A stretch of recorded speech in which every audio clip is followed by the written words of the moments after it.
তিন জায়গায় প্রয়োজনে মিথ্যা বলা যায়।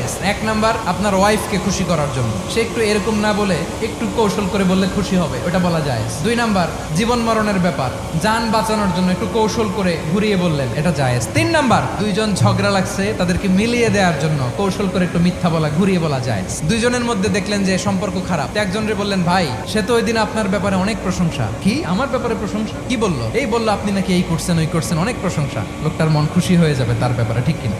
আবার তার সাথে যার ঝগড়া, ওরে যে বলুন, ভাই ওই দিন তো সে আপনার অনেক অ্যাপ্রিসিয়েশন করলো, অনেক, সে তো অবাক। কি বলে? এই যে দুইজনের ব্যাপারে দুইজনের একটু ভালো ভালো কথা বলে দিচ্ছেন, একদিন দেখবেন রাস্তা দিয়ে হাঁটার সময় একে অপরকে সালাম দিয়ে ফেলছে, সালাম দিয়ে বুকে জড়ায় ধরছে, আছে না নাই?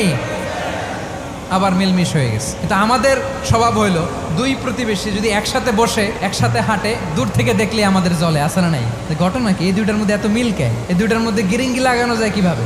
আল্লাহর কাছে তওবা করেন, এই মানসিকতার যেন আমরা না হয়, আমরা মিলিয়ে দিব।